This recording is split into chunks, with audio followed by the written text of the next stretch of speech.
Kisah Nabi Muhammad menangis keras di kuburan dan keutamaan puasa di bulan Rajab. Dikisahkan, dahulu Sauban pernah pergi bersama Rasulullah Shallallahu Alaihi Wasallam. Hingga dalam suatu perjalanan mereka melintasi sebuah kuburan. Di pemakaman itu, tiba-tiba Rasulullah berhenti lalu menangis keras. Mendapati Rasulullah menangis, Sauban lantas bertanya kepada Rasulullah mengenai apa sebab beliau menangis pilu di kuburan. Sauban lantas berkata, "Ya Rasulullah, kenapa engkau menangis?" Rasulullah lantas menjelaskan alasan kenapa beliau menangis. Beliau bersabda, "Wahai Sauban, mereka itu diazab di dalam kubur mereka. Kemudian aku doakan mereka, maka Allah pun meringankan azab mereka." Rasulullah lantas melanjutkan penjelasannya, "Wahai Sauban, sekiranya mereka itu berpuasa 1 hari saja pada bulan Rajab, dan tidak tidur 1 malam di bulan itu, niscaya mereka tidak akan diazab dalam kubur mereka." Sauban lantas bertanya kepada Rasulullah, "Wahai Rasulullah, apakah puasa sehari dan sholat semalam di bulan itu dapat menolak azab kubur?"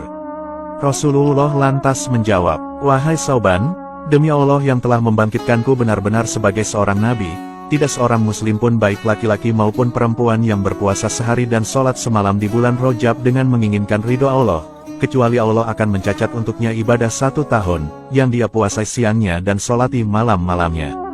Rasulullah Shallallahu Alaihi Wasallam pernah menjelaskan, bahwa kelak di hari kiamat, seluruh manusia akan kelaparan. Namun meskipun begitu, ada beberapa orang yang tidak akan kelaparan di hari kiamat. Mereka adalah para nabi, keluarga mereka, dan orang yang berpuasa pada bulan Rajab, Syaban, dan Ramadan. Mereka semua akan merasa kenyang dan tidak merasa lapar maupun haus sama sekali. Begitu besarnya fadilah berpuasa di bulan Rajab, Syaban, dan Ramadan. Dikisahkan juga, kelak pada hari kiamat, maka ada sebuah panggilan memanggil. "Di manakah para pecinta bulan Rajab?" Kemudian, keluarlah sebuah cahaya. Malaikat Jibril dan Mikail mengikuti cahaya itu dan diikuti juga oleh para pecinta bulan Rajab. Kemudian, mereka menyeberangi jembatan Shirotol Mustaqim yang kecepatannya seperti kilat yang menyambar. Kemudian setelah mereka berhasil menyeberangi jembatan Shirotol Mustaqim dengan lancar, aman, dan dengan kecepatan super, mereka lantas bersyukur dan bersujud kepada Allah Subhanahu wa Ta'ala.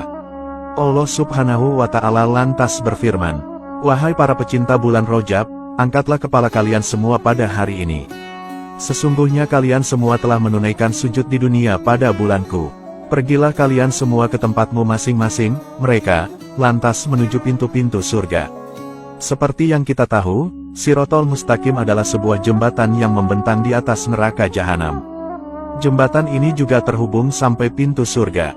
Kondisi jembatan ini sangat tipis sekali, bahkan tipisnya melebihi rambut dan lebih tajam daripada pedang. Tidak hanya itu, di atasnya juga terdapat besi-besi dan duri-duri tajam yang sangat membahayakan. Siapapun yang tidak bisa melewati jembatan ini tentu akan tergelincir dan masuk ke dalam neraka. Merekalah golongan orang-orang yang kafir dan para pendosa. Namun bagi orang yang beriman dan ahli ibadah, tentu akan sangat mudah melewatinya. Jadi, kondisi dan kemampuan setiap manusia akan berbeda-beda saat melewati jembatan ini. Semua tergantung keimanan dan amal perbuatan manusia itu sendiri selama hidup di dunia. Bagi orang-orang beriman, mereka akan dimudahkan Allah untuk melewati jembatan maut itu.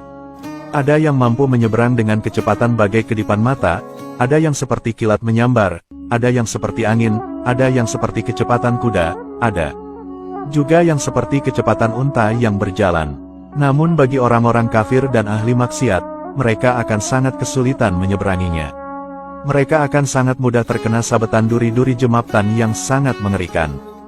Duri-duri itu akan mengenai mereka, bahkan menyebabkan mereka tergelincir dan masuk ke dalam jurang neraka yang sangat panas dan mengerikan. Semua kejadian ini menjadi gambaran amalan mereka sewaktu masih hidup di dunia. Hal ini pantas mereka dapatkan karena hidup penuh dosa dan kemaksiatan. Rasulullah Shallallahu Alaihi Wasallam bersabda, "Barang siapa yang menghidupkan malam pertama bulan Rajab, maka hatinya tidak akan mati di saat hati orang-orang lain mati. Dan Allah mencurahkan kebaikan dari atas kepalanya banyak-banyak, dan dia keluar dari dosa-dosanya sebagaimana saat dilahirkan oleh ibunya, dan dia memberi syafaat kepada 70.000 orang-orang yang berdosa, yang sepatutnya masuk ke dalam neraka." Dari Anas bin Malik, bahwa Rasulullah Shallallahu Alaihi Wasallam bersabda, Barang siapa sholat ba'da maghrib pada suatu malam dari bulan Rajab sebanyak 20 rakaat, yang pada setiap rakaatnya membaca Fatihatul Kitab, surat Al-Ikhlas, dan salam sebanyak 10 kali, maka Allah Subhanahu wa Ta'ala akan memeliharanya beserta keluarganya dan orang-orang tanggungannya dari bencana dunia dan azab akhirat. Dikisahkan, dahulu saat Rasulullah Miraj pada malam hari, beliau melihat sebuah sungai yang airnya lebih manis daripada madu, lebih sejuk daripada es, dan lebih harum daripada minyak kasturi dan misik. Rasulullah Shallallahu Alaihi Wasallam lantas bertanya kepada malaikat Jibril, "Wahai Jibril, untuk siapakah ini?" Malaikat Jibril menjawab, "Yaitu untuk orang yang bersolawat kepadamu di bulan Rajab."